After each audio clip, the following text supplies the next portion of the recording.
All right, we're What the the- Grumpy Dungeon. I was Okay, gonna hang on. do the intro. Holy crap! Never mind. Wow. You All go. right, no, you go. It's yours. Too late. Damn it. All right, we're the Grumpy Dungeon Masters. I'm Grumpy Dungeon Master Jay, joined by Dumpy Dungeon Graster Christopher and Dan and Christian. Hi, guys. Hello. Hello.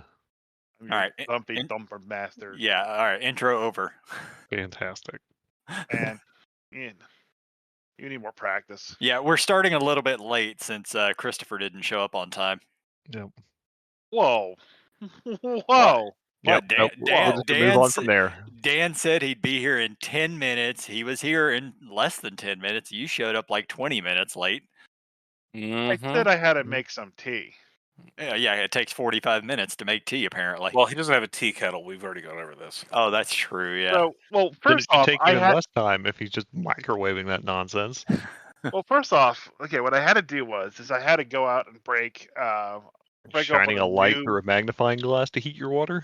No, I had a new bucket of snow that I harvested back in 1986, so I had to first crack that open. Then I had to melt that down. Had to get the New York snow. No. Yeah, I had to get the New York snow to make some New York water. So once I Yellow had that snow. water, I had to basically put in some water spice in it, but I had to make the water spice. So I had to take some snow that I had harvested off of Mount Plymouth up in New York, along with some Ohio snow that I had saved. That's not a for real special place. occasion. So then I mixed all those together, and I was able to actually, come up with the water that I needed for the tea. And so I mixed that with all my Bailey's Irish Cream, and I'm good to go. Oh, okay. I already tuned out what you were saying. Huh? Yep. I figured out he was full of shit when he mentioned some place called Mount Plymouth or whatever. That's not a real place. There is. Hey, listen, we didn't land on Plymouth Rock. Plymouth Rock landed on us. I love that line from Men in Tights. So we were going to talk about some monsters or something that WotC was talking about, right? Thought some dragon dice. Well, I can talk about that first too. Let's start with the dragon. The thing is the monster thing that they did was just here's vampires, and honestly, They talked about some other undead. They were there. It was really like they talked over. All right, we'll just go into. They talked over undead. They were super light on details in this one. They gave you kind of just more of the same thing they said in the original. Talk about the monster manual is that they've added more undead and that they've added more undead of different tiers, so that you have more that you can do with certain types of undead, or that so that you can encounter certain types of undead much earlier. Like they talked a little bit about a ghast spellcaster. I forget the name for it, but it's a ghast spellcaster. It's like a failed lich and he became this instead, and so it's a lower level undead spellcaster because liches are very high CR and rarely do players make it to that high level to actually face off against a lich. So it was. They didn't really. So they I don't think the skeletal mage again. Yeah, there's a skeletal mage of some sort. Yeah. So there's a skeleton mage. There is they mentioned some other kind of zombie. There's revenants is where it got interesting though. The Revenant house. They mentioned the haunting revenant. And this is a resident. I guess their kind of logic was like, what happened? Normally, they come up, they animate, and they go after the target. What happens if they miss their targets? Somehow they miss and get stuck in a location, whether that they got bound there, like when they tried to animate and go after, or whatever. And so they've taken over a large structure, like a house, and it's kind of a way to do like a house of horrors because it's all animated by this angry undead that is trying to get revenge on a specific person or group of people. That explains why they use the term revenant in it. Yeah, I think so. It's still it has the task of it is still wanting to accomplish a specific goal or get its revenge on a person or group of people, but it's stuck in a that's location. The biggest feedback that I saw was everyone was like, why is this a revenant? This is a poltergeist.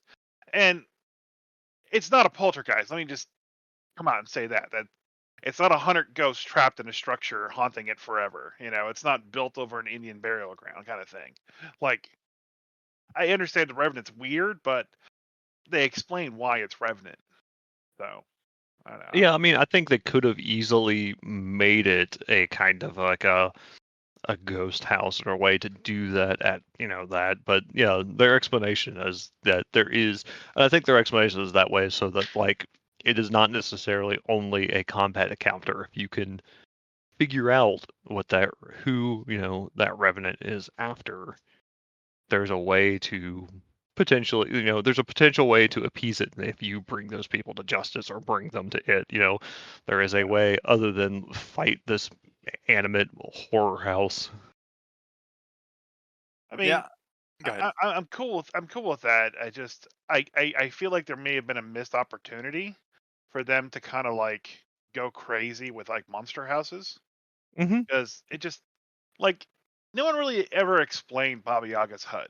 Like, I know it's her hut, she made it, she put a demon in it, and like it's there, but they never really categorized it. They never really like made it kind of like a set thing that you could have elsewhere because it's very unique to her.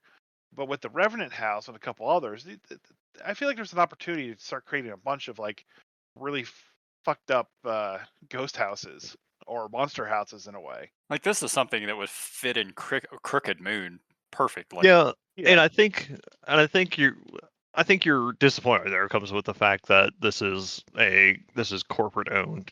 D&D is. I don't think they're going to take as many chances with this as you and I both might like them to take. They're going to keep it, a little closer to bog standard, in order to, play it safe. Because and they have shareholders and a return on an investment they have to, and numbers they have to meet, as opposed to individuals doing things that are more creative, that they can afford to take a risk.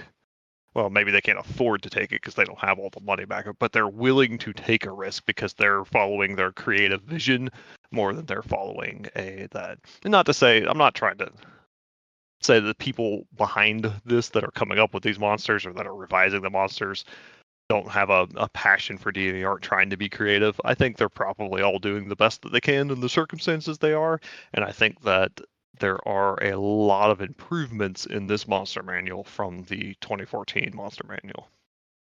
Yeah, So, it does look like a much better monster manual overall.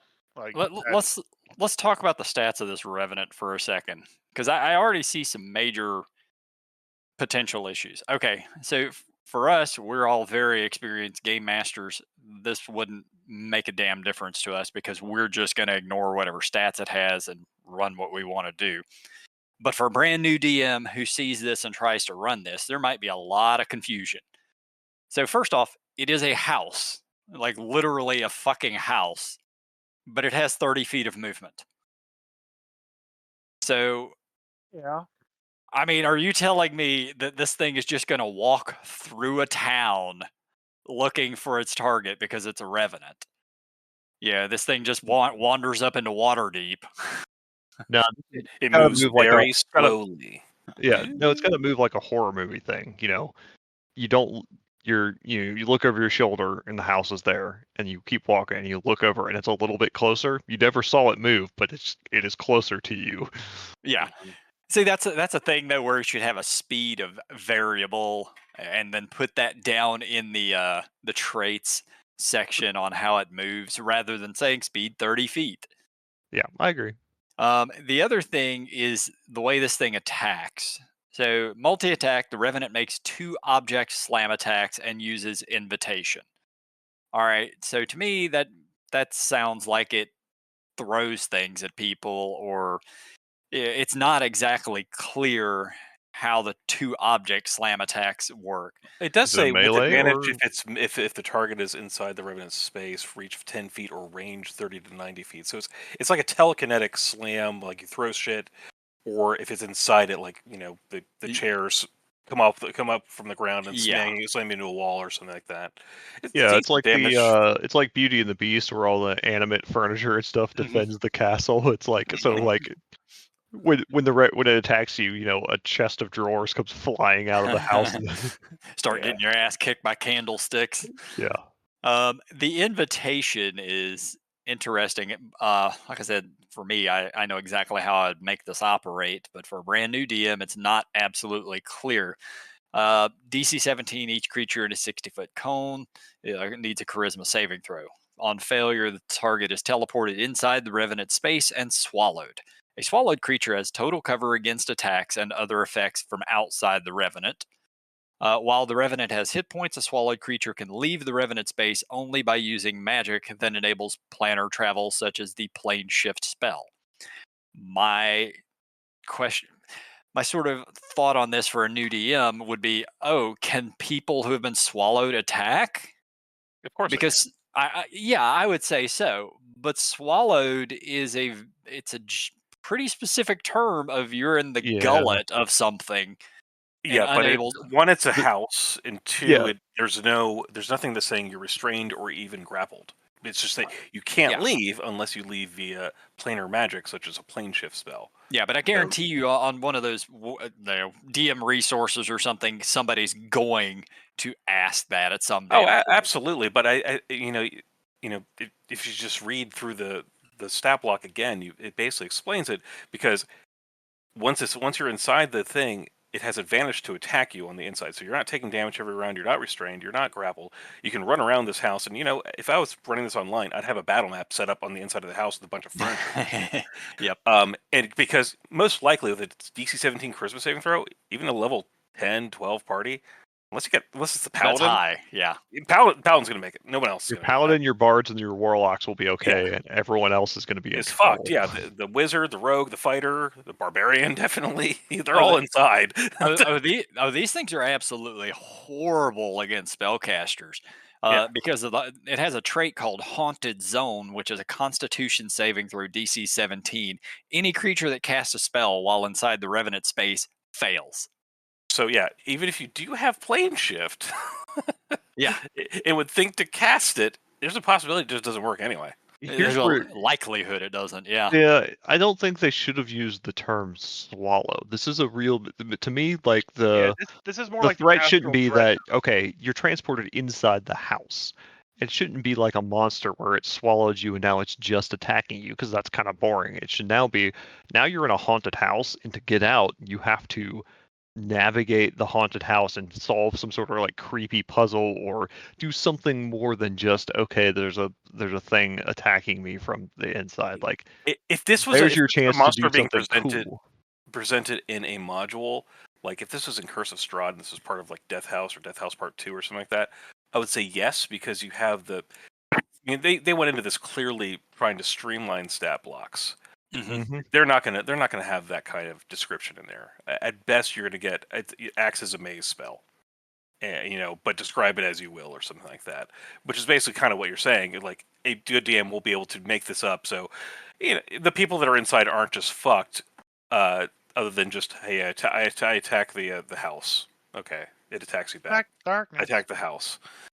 I mean, any good DM can turn a lame creature into a good encounter. Any lame DM can turn a good creature into a shitty encounter. So it's Yeah. yeah. I mean, the artwork for this monster is Artwork's fantastic. wonderful. Yeah, Absolutely, I wonderful. love it. So Yeah, I want to this fight one of monster- these for sure. The inside of this monster reminded me a lot of the Astral Dreadnought, where when it just like vacuums you inside, you're just stuck in there. You're in a 1,000-foot long stone corridor. You can't hurt the Astral Dreadnought from the outside, so don't bother even trying. And I just kind of wish it had that more of an effect. Like I don't want to throw my barbarian inside this thing because he got caught, and then have him just start bashing the wall until it's dead. Which is what would happen. I Right. mean, that's the intention on how this thing operates. There's a lot of potential there. It's almost like once you're inside the monster, I kind of want to ignore the whole like it can have keep the advantage on it attacking you, but almost have it be invulnerable from the inside out, and just you have to, like what Christian said, solve something to get out. And like I said, I mean, you can take the monster I think Jay said it too. Is like a good DM is going to take this monster and run it the way they want to, using the idea of the monster that is presented in the book. So, like Christian and Jay might make it so that you're running it so that there's a maze to get out or something like that, and you can't actually attack from the inside. And no, there's no second save. But like the haunting part of it, where spells have a DC 17 con save or they fail completely, I'd keep that for sure. Mm-hmm. Yeah, because that's the meanest thing I think. In this. Oh, it's so good. I love that. Yeah, Yeah. it's Yeah. pretty. It's I mean, pretty that's brutal. actually I actually feel like that's almost even better than a standard like anti-magic aura. I'd almost rather Yeah, use that. I 'Cause agree. At least you have an opportunity to maybe do something. You can try. Yeah, you can definitely try it. Which I will say, like if it's a CR10 monster, you're probably fighting it at level 8, maybe 7 if you have a decent sized party. One, you're not have plane shift. Two, I feel like in D&D 2024, most spellcasters are going to intentionally get a higher con, probably have Warcaster, maybe even trained in Constitution saves. So it's not impossible for you to get that con save. No. Hard, yes, but not impossible. Yeah, I'm already starting to monster. deal with these 2024 casters, and they are just freaking powerhouses. How so? Like, so I gotta find the name of the spell again, but I've been running AL again. It started back up, and we had a new player come out, and he's using the new spell, a new spell from the 2024 handbook. It's called Steel Wind Strike. Okay, That's That's not not new. that's not new. That was is in it not new? 2014, buddy.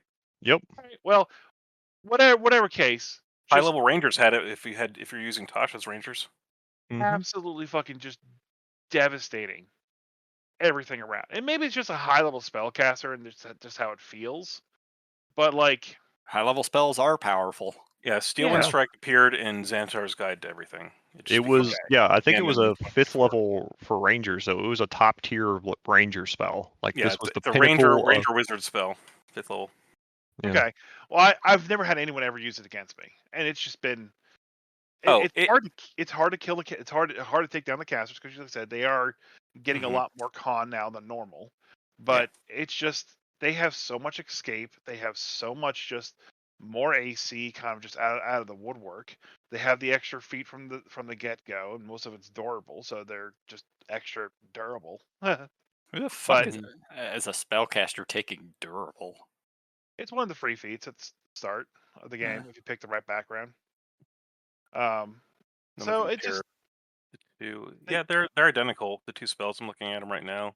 They're identical between Xantar's and PHP 2024. War clerics also get them now, gets a spell now, which is fucking cool. That's great. Jesus.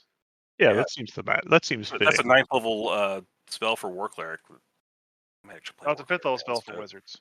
I mean, 9th level spell, 9th level domain. They get it at 9th level. Yeah, you get a 9th level. But Christian's actually had a magic item in my game for probably 40 sessions that has it in it, and he's a fighter. But Jesus. But yeah, whenever I imagine Steel Wind Strike going off, I imagine like a samurai quick drawing his sword and just slicing through a bunch of enemies. And That's that exactly what really is how that Yeah, this is when you dynasty warrior the enemy team. Yeah, you dynasty warrior the enemy team. I mean, it's a short spell description. I'm just going to read it.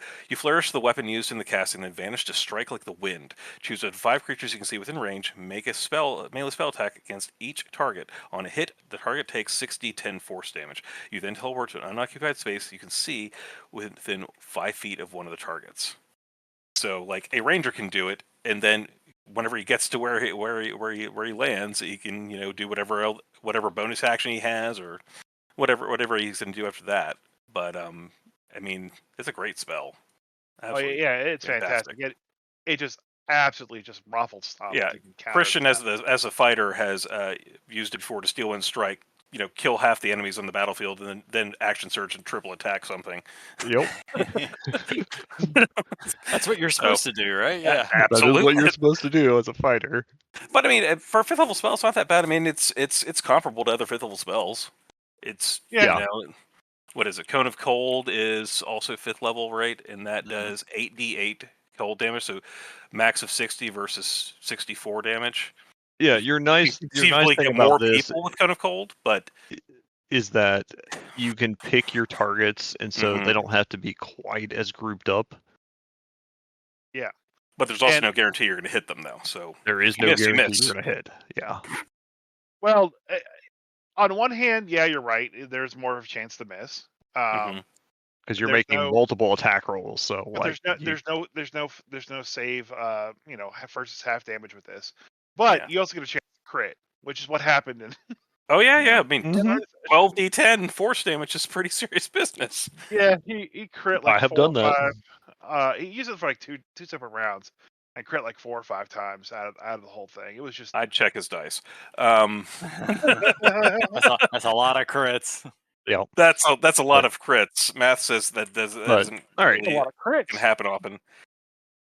No, But I mean, I will say that just this brings up something from 2024 that I noticed, that old school Brooch of Shielding just makes you immune to magic missile spell. New Brooch of Shielding, you now have resistance to force damage, so you can be it- resistant to that. Pretty sure it already did. It did not. Huh. Never has. People sometimes assumed that, but it's really just kind of a permanent shield without the bonus of the AC. I gotta look it up. Carry on while I. Okay, so something I'll say a couple of things I noticed. There's a few things about Undead, and they also did a video on Monstrosities that I watched. But All right, sorry. D&D Beyond, Brooch of Shielding this is from 2020. 14? Well, it's the 2024 one if it's on D&D yeah, Beyond. they updated it. Shit, it said 2022, and I was looking at it. I'm gonna go find my I'm damn pulling, DMs. yeah, I'm gonna pull up my actual DMG too. I Yeah. think I'm right. Maybe I'm wrong. I could be wrong. I could swear it gives resistance to force damage. Maybe it's just written better. So I That think I could be. noticed they showed, like, for a brief moment, a skeleton stat block. Oh god. And I did not see that skeletons are resistant to slashing and piercing damage anymore. They're They are? vulnerable to bludgeoning damage. My God, wait, they're giving them vulnerabilities? Yeah, they Nope, have you're right. vulnerability. It has Okay. resistance. Carry Yeah. on. Yeah, I So- thought I was going crazy for a second when you said it. So 2014 has vulnerable to bludgeon, immune to poison, and the free rules are out for skeleton, so they already have that stat block. And it's the same Mhm. thing. Let's see, resistant to slashing or whatnot. Maybe the higher level ones, which would make sense. Oh yeah, Yeah. I'm looking at it right now. We have examples of the skeleton, warhorse skeleton, the minotaur skeleton, flaming skeleton. Yep. Skeleton Yeah, is none of fine. them have any resistances, which is fine, to be quite honest. I mean, by the I've time killed you're, so many players with skeleton minotaurs, man. yeah, I At mean, least 6. I don't know. One you really got to watch out for is the skeleton giants. Yep. I remember when I was running Frost Maiden. There's one of them you run into at an early level, and those things hit really hard. Yeah. No, I'm interested. I noticed that they didn't talk about, and I was really looking for them to talk about this because earlier in some of the before the 2024 rules came out, in some of the playtest stuff, they had mentioned that some undead were going to take damage from the healing spells again, As they should. as they should. And I was looking for them to talk about things like wraiths or wights or shadows or any of the, or even in vampires, any of the undead that are normally don't like sunlight, and those were the ones where healing, it seemed to me, because healing is usually associated with light and radiant and that sort of thing. It seemed to me those, if you were going to find it, that's where you would find it, and those kind of undead. Yeah, But they Okay, didn't so talk about any of them. So I was looking. I actually just googled that. Apparently, they mentioned it during the PHP 2024 Mm-hmm. information about the cleric. Mm-hmm. But they also mentioned that if they take damage from the healing spells, it would be in the stat block. But considering looking at the skeleton stat block, that doesn't seem to be the case. So Yeah, and it might be specific ones. I think it's specific. I think, like, that's what I was kind of looking for. Like, they didn't talk about shadows or wraiths, and those are two undead that are typically don't like the light and can't come into the light. And so that's where I was maybe looking for, like, curing healing spells might be able to damage those types of undead. But they didn't talk about those. They talked a lot about the vampires, where now they have more types of vampires. They have a vampire's familiar, which I love that they include that in there finally. That kind of, your your guy that's not yet a vampire but has been, maybe had a little bit of the vampire blood and is serving the vampire. Training really hard. Sure. Mhm. So you It got was your so vampire much more familiar. And they mentioned there's also a vampire in between vampire spawn and standard vampire. I forget what they called it. Yeah, there's I a saw va- that stat block. And then there's a vampire after vampire called like an umbral vampire, an umbral lord, or something like that. That is a stronger, even stronger vampire. Yeah, there's a vampire familiar. Yeah. They're That's the actually kind of lower. That's the they're lower actually one. kind of neat. 15 AC, +5 initiative, 65 HP, stats, whatever. Their CR3, Vampiric Mhm. Connection, when all familiar and his Vampire Master are on the same plane of existence. Vampire can communicate with the familiar telepathically. I like that. Multi-attack, familiar makes 2 Umbral Dagger attacks, which does only a D4 +3 piercing, +3 D4 necrotic. However, if the target is reduced to 0 HP by the attack, the target becomes stable, but has a poison condition for 1 hour. Well, it is in the poison has a poison condition. The target has a paralyzed condition. So basically, go get me my food. Bring back my food. No, it's Guillermo. Guillermo. Yeah. The hardworking familiar that does all the stuff and gets no credit. Yep. Mhm. No love. Not no you, love. Guillermo. You stay here, Guillermo.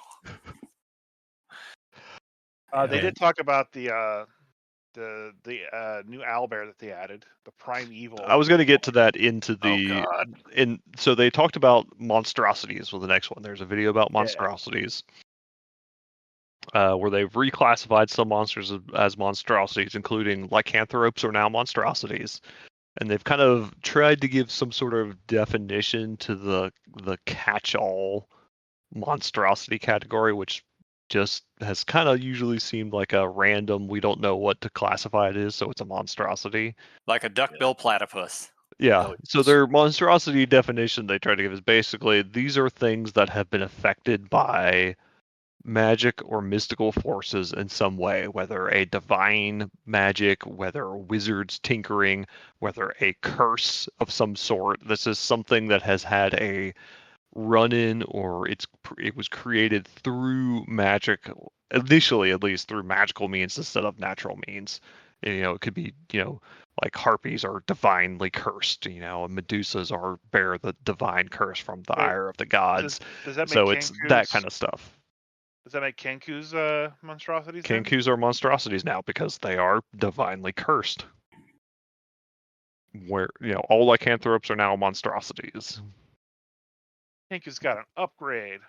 Yeah. Yeah, which works for giving. I think this is part of their balance of making some creatures harder to fight. When everything's a humanoid, everybody can throw their charm person and hold person, and that monster is over. So hold monster now works on Kenku. Yeah. Yeah. On the other hand, a whole monster, much higher level spell, but it will work on these things. But yeah, they mentioned that some of these creatures, they were going to also have multiple variants of them. They mentioned their primal owlbear, which now has a fly speed of 5 feet because they thought it was funny. What? Yeah. I love it. I fucking Oh. love it. Oh no. They're mutating. They do explain their process of they initially were trying to get something where they wanted this thing to have some sort of weird like leap attack where it could kind of glide down and jump onto you like bears can climb trees. They played Baldur's Gate 3 like the rest They play of us. Baldur's Gate, but they also Yeah.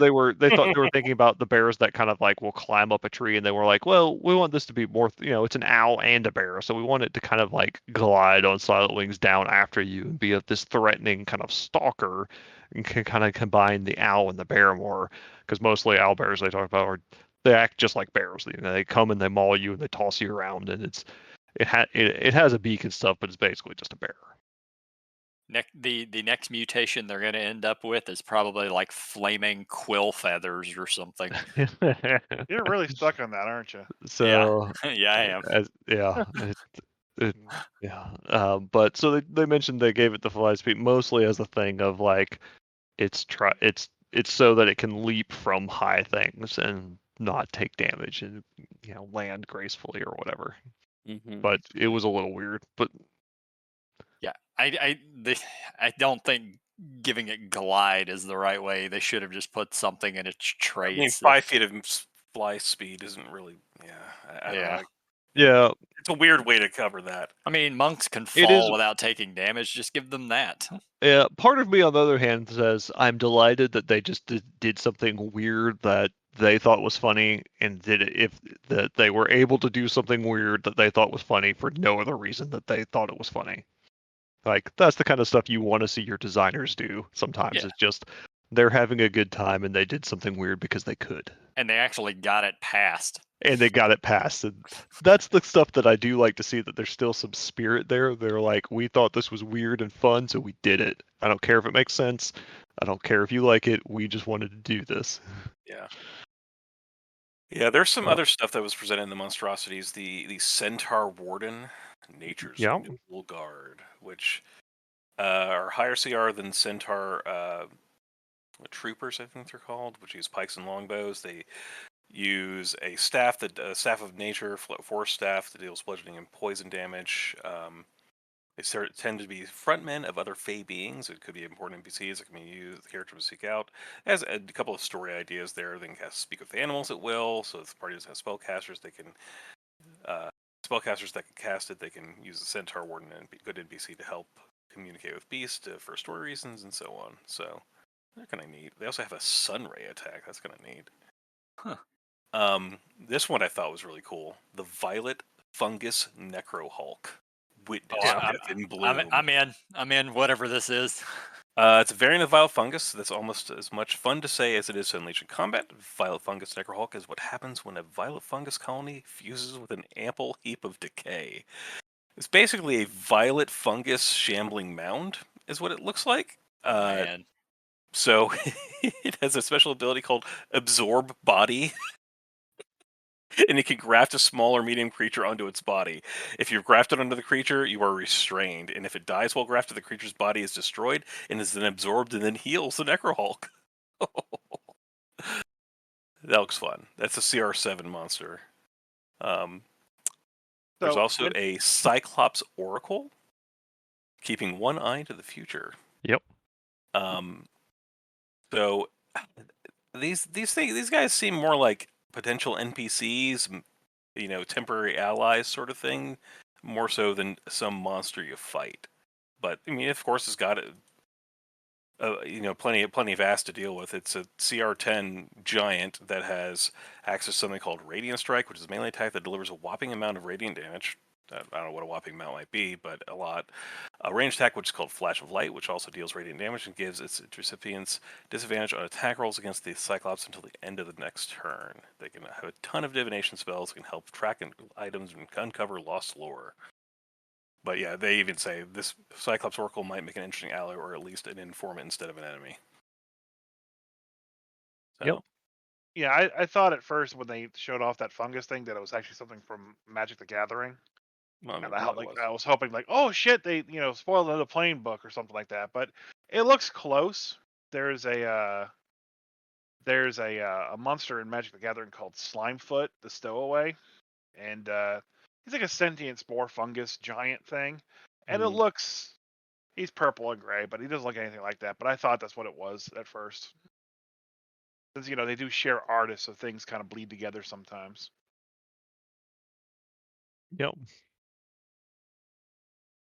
So there was, I'm trying to find where the thing I saw. Someone was talking about something interesting they noticed in one of the revealed stat blocks. It had a potential hint at some interesting mechanics of where I think it was maybe the Empyrean, or if it hits you, it does whatever damage it does from hitting you, but then you are also stunned. No save, no nothing. You are just stunned. Unless you choose to take 21 extra points of damage to not be stunned. Huh. Oh, that is interesting. That's like an Highmark thing. Yeah, that I feel like they almost probably stole it from him. Probably. I thought that was fun. That was neat to see that some things would just have okay, you get hit with this effect. You can pay a hit point cost to not take that effect. Otherwise, you're not saving. You just Oh, you know what? He does What I'm that for thinking, monsters instead of legendary resistance, is a neat yeah, thing, which I love because then your player is never getting just okay, we gotta burn through the legendary resistance, we gotta do this thing. It's the decision of like, do I want to take this effect or do I want to shrug it off and take some hit point damage well, he and doesn't just do it for monsters, because if you check out his vampires, he did this for them. I want to say that um, rather than, like, if you get hit by a standard vampire in 2014, you would make a con save and fail the con save, then you'd lose X number of hit points uh, that couldn't be healed until you took a long rest, right? Um, but Mhm. he had it so that you would lose hit die, like unspent hit die. But if you ended up having all of your hit die basically drained away by the vampire, I want to say that you just die, Yeah, and you end up you're dead. being raised as a Yep. vampire the next round, Yeah. which I fucking loved, because like everyone's prepared for like, hit points, that's fine, I can deal with that. It's like, oh fuck, my hit die. I took 3 short rests today, I'm fucked. Yeah, but nobody Yeah. will think anything about it. It's just hit dice. You won't Yeah, need that till right. you need to short rest until they're all gone. Oh, I'm sorry. Yep. Actually, in 2014, they didn't actually have a con save. It was just you just reduce your HP by the 2d6 necrotic from a vampire spawn clawing or biting at you. So Yeah. Which is pretty rough. There's no save. You it is just very rough. It is, yeah. There's no save, but I think other monsters did have a save. Like, was yeah. it Revenants or Specters or one of those guys? One of the other undead. Maybe even a couple of them had But saves. so that was a neat mechanic which they didn't call out. Somebody else, and even the YouTuber that went over it, I don't know that he called it out. It was D4 Deep Dive. He may have. I didn't watch his whole video on it, but I noticed somebody else saw that and was like, "Wait a minute, that's something new." And I'm Yeah. wondering kind of what other interesting things like that. Like that's really cool. I like that a lot. I think that is a great design decision. It makes the player instead of just roll a dice and make a save, which is at some point certain classes are going to have their saves where it's almost guaranteed, or your paladins around everyone, and so they make that instead of just okay, well you got hit, so you can be stunned or you can take some damage. You choose. Up Yeah, to so you. it sounds like they've paid attention to what a lot of these other creators have been doing with D&D, and they're like, "Well, this is a great idea. We're going to include it." And I mean, Sure. Yeah. that's a good thing. They should be doing that. Yes, they You, should be. you I'll know, be interested to compare it to recently. It'll be a little bit before it's here, but the Level Up 5e's did their Monstrous Menagerie 2, Mm. ooh, which so when that gets here, I'll be interested to see what they've done in that book because I love their first one. It was a great monster book. Yeah. yeah. I have one sitting Obviously, right beside me. yep. I want to see what they do, and right now I know Kobold Press is funding their Monster Vault 2. For Tales of the Valiant, which is basically just there. It's just D&D. Same thing. Yeah, I will say, even with the previews of 5e 2024, Level Up still outdoes them. Like, just, I appreciate the fact that they simplified some of the stat blocks. I less so on some things that, as like we talked about last week, like the Adult Dragon, where they just combined all of its attacks into just, hey, it's just rend. Yep. But the things that I really miss is, again, description. I don't want just a cool picture I can flip my book around and show people and then turn it back. I want a description. So when I'm describing the room and the creature that is in it, I have the words on the page in front of me, and I don't have to look at the critter and then very quickly come up with a bunch of adjectives to describe it. I want a description, and they're still failing me on that, which pisses me off.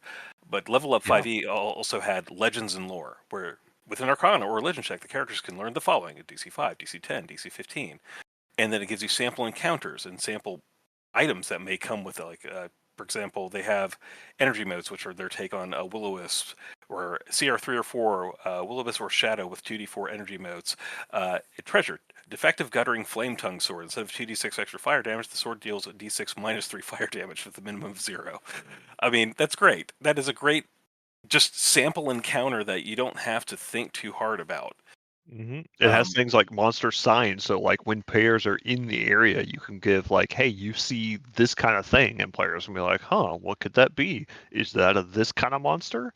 Like for people that like the kind of Witcher games or things like Monster Hunter, where you're trying to find a specific thing, you can see maybe just from the environment you're in, giving you clues to what monster you might be about to face. Yeah, and I really appreciate that. And some of the monster entries that we've gone over from 2024 do have like the chart that goes with it, and maybe that it will be more useful than I see it being right now, but it doesn't seem like it will be. I don't So think they do as much of it as level up. I appreciate that they did the roll chart for some of these monsters, and I like that some of it will be some neat stuff to vary it up, like, hey, what is this mimic shaped as, or what's in this giant bag, or things like that. I think that's a good addition. I think they were paying attention to some of these other monster books that have more of that. It was a step in the right direction, but it wasn't enough steps. Like you could have Right. gone a little further, given us a description is a really it seems like a basic thing that you don't need when given the picture, but man, like I have enough to do as a DM to keep track of and run for other players that it takes a load off my plate to just give me a description there that I can easily read out instead of having to think of one on my own, especially if I've rolled this monster off a random encounter and I'm just grabbing its stat Yeah, block. this is my first time opening the book and seeing this thing. Like, Yeah. okay, that it would be so much easier, and I wish they'd do that. And I guess nobody's told them the feedback on that one, or they're like, well, we have to keep the exact 384-page count of the book, so we Yeah, can't. I think that's what the issue is. Is Yeah, that you because might be right. I mean, well, it, they had I that in think fourth edition. they wanted to stuff as many monsters as they could because they mentioned that the Revenant, like the haunted Revenant for the house, that they couldn't they were having trouble fitting it in because of the artwork and stuff that went with it and how they had to go through contortions to get that in the book because they wanted that particular monster. So I think they were constrained by a page count. I don't know if they had a quota for how many monsters needed to be in the book, or they were constrained by like they had to make it more than was in the original book, but they couldn't go over a certain page count. I don't know what their constraints were, but man, I would have appreciated some descriptions. I love that they have at least a habitat environment, and I love that they're trying to do some suggestions on treasure. just cut down the size of the art, and you could easily put in descriptions there. But Well, like I yeah, said, I mean, fourth edition had how the fifth edition art was, where like, they had some big scenes and they had mostly just monsters floating in white space, which it's never been a problem for me. It sounded like it was a problem for somebody in the development team because they kept bringing that up. You know Specifically what? that bridge. I actually agree with them on this. The monster, like you can make do with a monster, but I do actually like seeing the monster doing something. Like that is kind of neat where the rust monster is, you know, destroying the equipment of the adventurers is facing. It is kind of neat to see that in action. I do actually appreciate that. No, mm, I enjoy it too, but and I get that it's a selling point. And artists are not cheap and they deserve everything they get paid. Um, but they may have crossed the line where they had too much. Because for me, like I need a book that I can also use. And if this book is too big and too bulky because every other page is a picture, kind of like how big and thick the PHB is, it's just going to become unwieldy for me. But what I wanted to kind of just bring up again is again, this all the monster description stuff was in fourth edition. So it's not like no, they they have the descriptions. It's been in previous editions, and let me just because I was curious, I pulled up stat blocks that have been posted so far, and they had I want to say Crawford or one of those two guys that were on the video said something like, "Yeah, so when you're coming out with and showing the art for these monsters, and of course they're always doing something. You describe a gelatinous cube and say, it basically sums up the creature, but also kind of gives a description too. So gelatinous cube was dungeon scouring block of ooze. Okay, that's kind of a description. But like Kuotoa, fish like fanatics of the deepest depths. But that's not that's that's not a not a sentence. description. That's not a description. That's he's right. It kind of sums it up. But like in that area right there, you could have fit another fucking line. I'm sorry, because, for example, for Pathfinder Bestiary, the description of the intellect devourer: devoid of a head or any features at all, save for 4 short clawed legs, this creature's body looks like a large glistening brain. That's all you need. Yeah. That's all you need. It's just a sentence. One sentence is all you need. Hell, they have a fucking description of a horse, guys. This proud horse thunders across the grassy plain with a fluid grace, wind tugging at its loose-fitting barding. They didn't have to describe a horse. Everyone knows what a fucking horse is. This is from the Kobold Press's Monster Vault for its Tales of the Valiant 5e variant. For a death dog, this cruel, brutish canine bears 2 heads, drool dripping from each of its sharp-toothed jaws. A carrion reek surrounds it, and 4 eyes burn with hunger. Yeah, solid description. That's great. I mean, and it has something like that, like 2 sentences at max for every creature in the book. So here's the description in Pathfinder for Ice Devil. A pair of frozen, multifaceted eyes coldly judge all before this towering insectile monstrosity.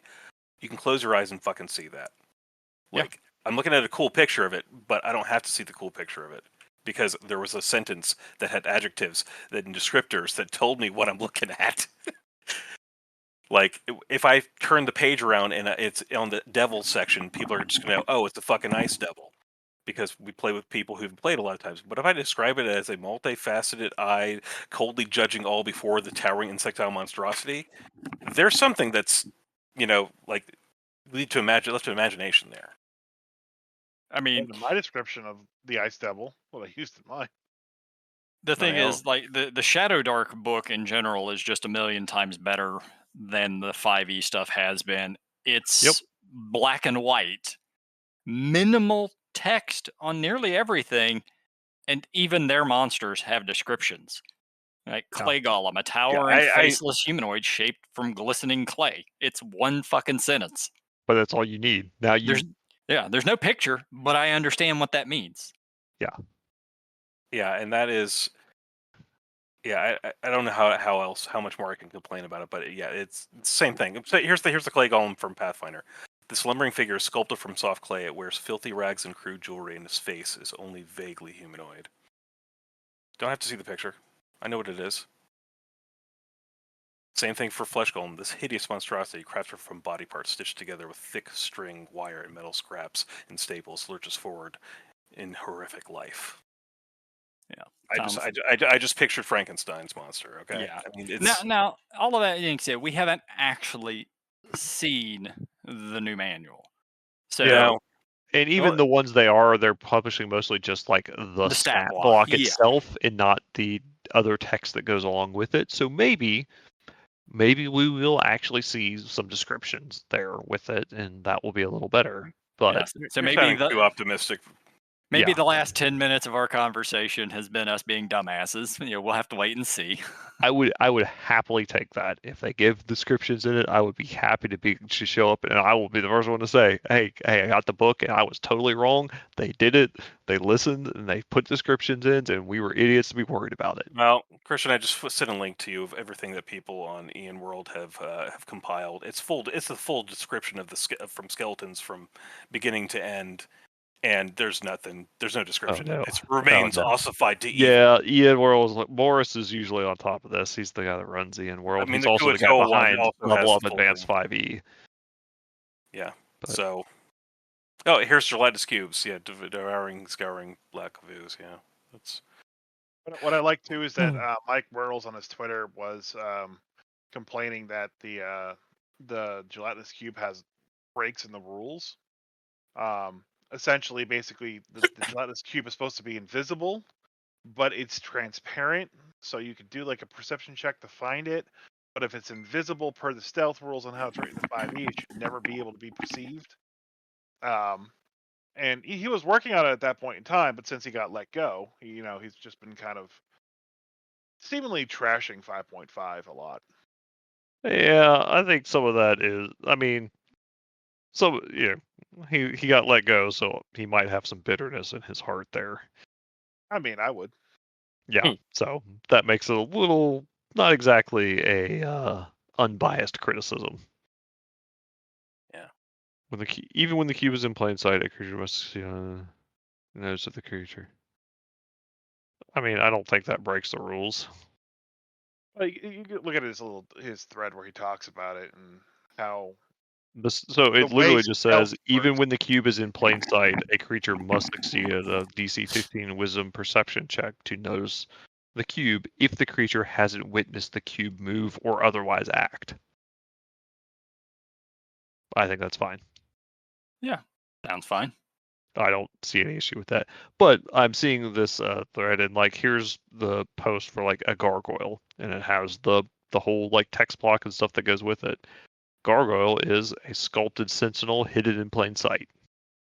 That is the extent of the description. And while that's something, it doesn't tell me that like it's made of stone or Yeah, literally the most important like description. you could have literally just said a sculpted stone sentinel hidden in plain sight, and that would have at least been something. Like, okay. It feels weird because like normally like these books they have to cut out a lot of text for the publications stuff like that. So they're spending a lot of money on not the written word, but just trying to get things to fit in place. But then it looks like they had so many new art pieces done that like that budget was taken away from the writers. Oh, I think editors. almost all of the art is new. Yeah, or actually, maybe there's a lot of new art. Though Which I will say the vampire familiar art definitely gives me what's that Magic the Gathering setting, Innistrad? Mm-hmm. Gives me Which, Innistrad vibes, which I'm I okay love with the that. art from that set. I'm okay with that. Yeah. I mean, Innistrad is just fucking Ravenloft. It's just Ravenloft. Yeah. But it's good. It's good art. Yeah. The art I really enjoyed from that set, even if I'm not really a big Magic the Gathering player or anything, but I love the art of it. Looking through the art pieces of it. But yeah, so that's the extent of the gargoyle description. All right. Yeah, it's 2 roll tables. That's not bad. We need to get moving on this podcast. All right. Is it time for Dragon Dice? Yeah, I'll go ahead and talk about it. What the hell is Dragon Dice? Yeah, exactly. So Dan mentioned this during the podcast last week. He just mentioned the words Dragon Dice, and I just started having flashbacks to the mid 90s. For anyone who is not familiar with Dragon Dice, it was TSR's sort of answer for Magic the Gathering. And so Magic the Gathering came out in 1993. It was the first collectible card game out. WotC, or excuse me, TSR released Spellfire in 94.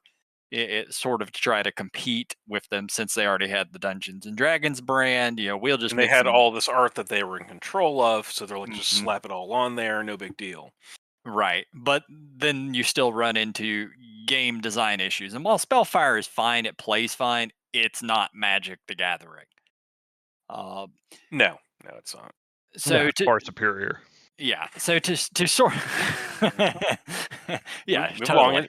Yeah, totally. That's why Spellfire is now the largest, card game out there in the world. Everybody's playing it. Look at the art of TSR employees and some LARP costuming. I mean, fantastic. Boy, howdy, were those good. Yeah, so TSR, because you have collectible card game, TSR decided, hey, why don't we make a collectible dice game? And for a while, Dragon Dice actually did really, really well. Like out of the gates, it sold really well. The game apparently is really freaking fun. I have never actually gotten to play it. I don't know if have any of you ever played this thing before? No, I haven't. No, I have not. I do remember it being advertised ad nauseum in Dragon Magazine. Oh, absolutely. During the day, because I had my Dragon Magazine and Dungeon Magazine subscriptions. Yep. And oh my gosh, were they pushing that hard? Well, yeah, they kind of had to. They banked heavily on Dragon Dice, and the game was apparently really freaking fun. But you're still competing with the juggernaut that was Magic the Gathering at the time. And I'm going to actually read a little bit from the Wikipedia on this because I told you all after the podcast, Dan, that it was one of the major reasons that TSR went out of business. So the first sets of Dragon Dice sold well at game stores, and TSR produced several expansion sets, ultimately creating a total of 8 races and several promotional dice for the game. However, interest in Dragon Dice was waning. Apple Klein related that by 1996, TSR was struggling financially, and the company increased its involvement in the book trade in an attempt to pay off loans and handle its debt, which included sending massive reorders of Dragon Dice into bookstores and increasing hardcover publication from 2 books a year to 12. Both of these expansions flopped, and because bookstore sales are ultimately returnable, TSR was the one left holding the bag. As 1996 ended, Random House informed TSR that they would be returning about a third of TSR's products, several $1 million worth. So TSR ended up with trailer truckloads full of Dragon Dice being stored in their warehouse. Meanwhile, WotC at the time is printing money. Yeah. Well, yeah, they sort of struggled. I know WotC struggled heavily when Fallen Empires was out. Like that nearly put them out of business, but they managed to get it back on track after that. But these financial issues quickly led to TSR being bought by Wizards of the Coast in '97. So Dragon Dice was one of the major killers of TSR. Not definitely wasn't Gygax out in Hollywood enjoying himself, but yeah. Oh, Gygax was long gone from TSR by then. Well, that's true. I guess this was Lorraine, whatever her name was. Yeah, she drove that company into the ground. Yeah. Well, Dragon Dice might have been her idea. Gygax was never a great businessman. He was an idea man, and he thought, he was a George Lucas. Great ideas, but let somebody else handle the execution. Yeah, that's fair. Exactly. Yeah. One thing I did find out that I never knew until I was looking at this thing, that apparently there were several novels about Dragon Dice. Oh boy. What? Yeah, because it has its own setting. It has its own quote unquote D&D world. Yeah, the Dragon Dice is set in the fictional world of Esfah. ESFAH. It was created by the goddess. I remember that. Yeah, it was created by the goddess Nature and the father of all, and there's the whole spiel on it that goes into all the different. What? Oh, Esfah. Yeah. Okay. So, yep. But they apparently they still make Dragon Dice. TSR sold it to a company called SFR, or maybe WotC after they bought it.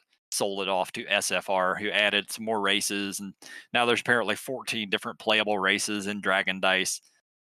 But the thing about the books, some of the books were released with dice inside the book.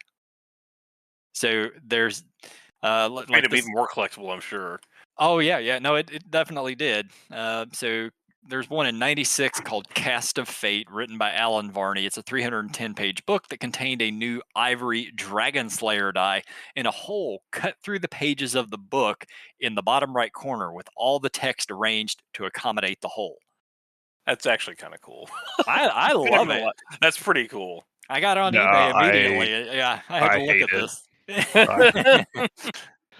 I hate it. No, everything about even trying to read a book like that I hate that.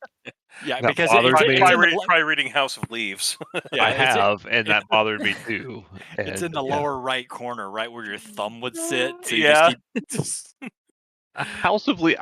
Maybe House of Leaves bothered me less because I knew going into it that it was trying to pull some artistic bullshit, like having you turn the book around, for whatever reason. Turn the book around, go to page 324, turn it upside down. Yeah, but having just a hole in it for the purpose of not for art, but because I'm trying to sell you a collectible die. I appreciate the hustle of it. I think it's a neat idea. I like the idea of Dragon Dice. I don't appreciate anything about it. And good news, boys! You can get a copy of Cast of Fate for $7 on eBay. But that's without the die. With I'm the sure. With, Yes, with the it's not die, it's gonna about die. 40. Yeah, with the die, it's about $40. First All rate, right. no dice. Yeah, because it's one of those things that ends up in a fucking secondhand bookstore, and the dice is gonna fall out. Oh, that die is Well, long gone. Yeah. you know what to buy and send to Dan. He will happily read that book. Oh my god! So Noble Knight Games actually has one with the die included for $20. Of course they do. But like seriously, the art on the cover, there's just like this big 1990s style like on sale now sticker right over the center of the art of what's happening on That's it. It's an it says exclusive Dragon Slayer die inside. that is a Jeff Easley or an Elmore piece of art. I don't know Which which. they like seriously 1/3 of the art is taken up by this big Yeah. sticker Then that that's is a printed on the crime. die. It is. It Yeah, is. that- It's- yeah. Because Elmore and Easley was some classic good fantasy art. Yeah. My God, that's so terrible. Wow. But yeah, I'm on the same Wikipedia page you're on now. But apparently, SFR partnered with Tree Shaker Books in 2020 to start revitalizing the literary universe. Oh wow. Wait, 2020. I don't think no, I resent them using the word literary universe because there is nothing literary Ash about of that. Fate was revised and re-released in 2020 with a new edition including the Tome of Travenel and the Heart of Stone and Flame. It also included Thunderfist and the Dragon, which is a prequel to Chill Wind.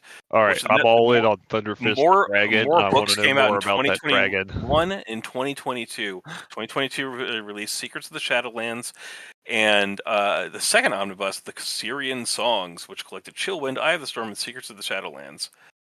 I mean, I will say that Are these if like people, physical books that were yeah, actually produced? seriously, like these are physical books that were produced and printed less than just over 2 years ago. Yep. So like, there's got to be a nostalgic fan base that still loves Somebody this somewhere out there. needs to find the sales number on these books. I need to know how many people bought. Oh, let me check on Amazon. The- Hold on, let's see if these I can find this on books. Amazon. Yeah. I mean, you can find them. If not, I am gonna pester. What's that Holy guy? shit! Steven. Is it Steven Blicker that does that YouTube video Roll for Combat? Yeah. He has the he. Yeah. I guess He because he's a books, book publisher, he can get those numbers. I'm gonna pester and be like, I know you know who I am, but can you give us the numbers for these stupid ass books? Because I can't. I gotta know how many people are actually buying these friggin' books. So I The can Dragon Dice books. I can give you a eBay, not eBay sales per se, but I just looked up one of the books. 13 listed copies of that book, ranging roughly $20, and there are 0 sales. All right. So as far as bestsellers ranks on Amazon, the one released in 2022 by Christopher D. Schmitz, bestsellers ranks is number 9,722,998 in books, 64,245 in sword and sorcery books, and 89,958 in epic fantasy books. So I'm gonna guess it Oh, didn't pretty sell good. well. It has 0 reviews on here. You can get it on Kindle though, and you can get it in paperback. Paperback $16.99. The art leaves something to be desired. It looks like they took some, I don't know, is there like a frost elf or some shit in World of Warcraft? Because it feels like they just grabbed a model from that and then threw it through an AI art program. Because man, It's that's weird. really bad. Yeah, I don't think frost and elves he's are calling one it of the playable races. Esfa sagas.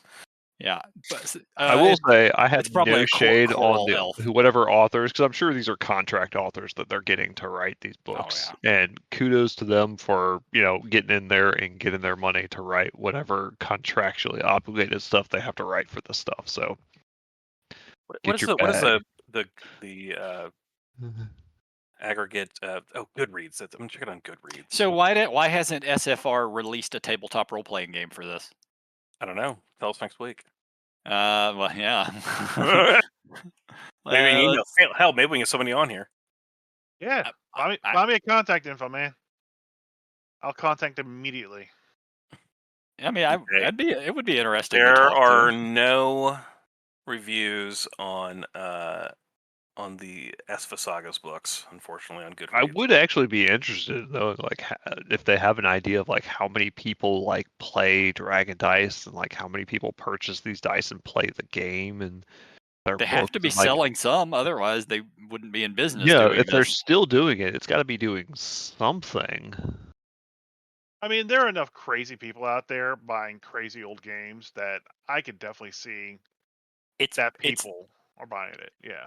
it's those people that started playing the game in 1994 or five, and they're still playing it. But it's just a thing because, like, I remember Dragon Dice back from when I was in, I don't know, middle school, high school, whenever it was, when they were pushing it in Dragon Magazine.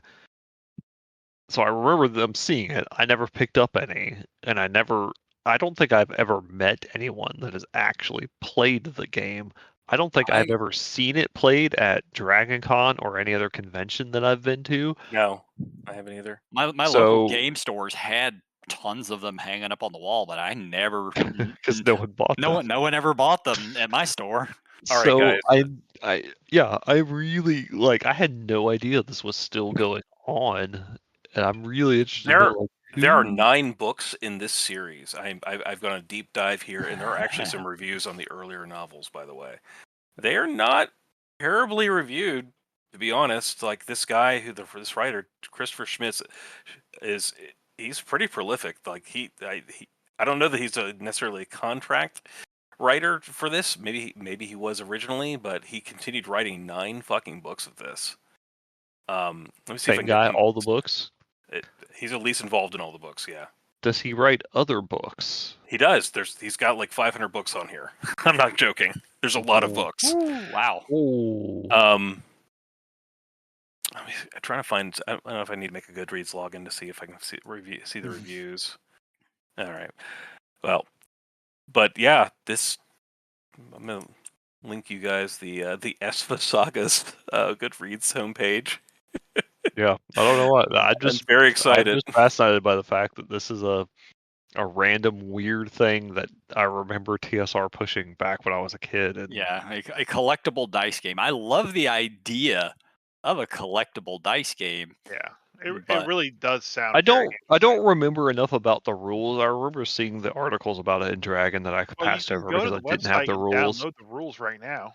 But like, I like the idea of something like a collectible game that I don't have to buy a ton of stuff. Like, if you could just buy like a couple of sets of dice for whatever your army or whatever is in the game, and like that's all you need.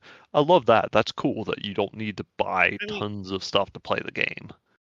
when you really think about it too, like this game is just Warhammer without the minis.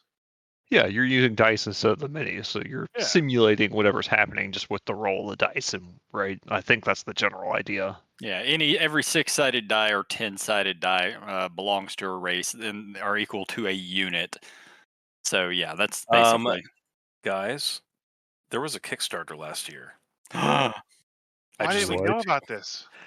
and it is by the author Christopher Schmitz. It was funded in October. It didn't make a lot of money, but it made enough money that it was funded. So he's actually writing these novels, and there's a 5e module and a gaming mega bundle. All right. Includes an RPG module, miniatures of the characters, print comic book, a 2-player Dragon Dice game, collectible fantasy dice game worth $180 worth of product, 10 books plus a comic book and RPG. Wait, was this was a funded Dragon Dice novel? Yes. 2024. How much did it raise? $6,100. Okay, But it was only looking for 1,000. No. My guess is this guy has a day job where he writes like trash on contract, and this is probably his love. So but that's he apparently has enough fans to do it. So that's a novel. Okay. So there was a reprint of the Frost Wings dice that was on a Kickstarter sometime in the last few years, and it made $66,000 in pledges. From 2023. The Wow. Dragon Dice themselves, was this from SFR? Or? I would assume it is. Yeah, from SFR, Frostwing reprint of the dice. I wonder if we could get somebody from SFR or this author. What's his name? Christopher Schmidt? Yeah. to talk to. I would be fascinated to talk to them, like legitimately fascinated. Like I not would something be I'm embarrassed to try to legitimately interview interested somebody to who had not know. at least read one of these books or played this game, though. Oh, But we do. Yeah. yeah, I mean, somebody has to at least read a book, or you know, you don't want to see if there's an Audible. I'd listen to an Yeah, Audible. see if there's an Audible there. There you go. Damn, there's a lot of expansions and stuff in this Kickstarter too. Yeah, there's That's there's great. a shit ton of Holy stuff. crap. I mean, when you think about it too, when you think of just like overhead of this product, yeah, you have a lot of dice and everything like that, but dice are relatively Cheap, super cheap yeah. to make nowadays. I One, guess, but like, are people making dice here, or are the people having to do this whole contract manufacturing with? Are Oh, they I making? bet you can just make them here. Oh my God. Resin here. Dragon dice playmats. Yeah, I mean, I guess you could theoretically you could easily 3D print your own dice, but I'm wondering if these are these going contract manufacturers in some other country, or are they contracting with one of the big dice companies to make the dice for them? I I don't mean, know. I don't know, Man, but I'm all in, guys. I am too. This is not a direction I expected this to go. I thought this was just going to be a random thing, like a Yeah, blast this from the this has past. been a The thing that Google just hole I've just gone down. Oh my God. Well, we're not going to keep going on the entirety All of it right. on this podcast. We'll talk about it afterwards, and yes, Yeah. we will. I'm sure we'll have more about it Dragon later Dice on. to be continued. There is Yeah. more to this. As we delve down the Dragon Dice saga. I mean, Mhm. honestly, like to kind of like echo on this, the Star Wars Edge of the Empire game, where you had to make a dice pool and like roll that dice and then see who all your successes and failures, and Is that that the one that dictated. had like force dice and? Yeah, like this is what this kind of reminds me of, and honestly, I love that game. Like I that. think Mike Perry tried to, a friend of ours tried to briefly run a game of that for us, and it seemed like an interesting system. I had a Yeah. lot of fun with it. Like, I mean, it's Star Wars at the end of the day, so it works. They have since they lost a license, Fantasy Flight, they put their own world to it, and I don't know if it would work without Star Wars. It was not Even my favorite. There was an older system for Star Wars. Was it West End Games that had like some sort of D6 system? yeah. That I But played. That was a cool system. the system was fun. I really did enjoy the system. So like, I'd give it a shot. You know, just the new world that they have because it's still sci-fi themed and everything. I like the idea of putting together dice. I like the the bonuses and failures that you could have with it. It was just overall it was a great system. I really did enjoy it. So like if Dungeon Dice is anything similar to that, I think I'm sold.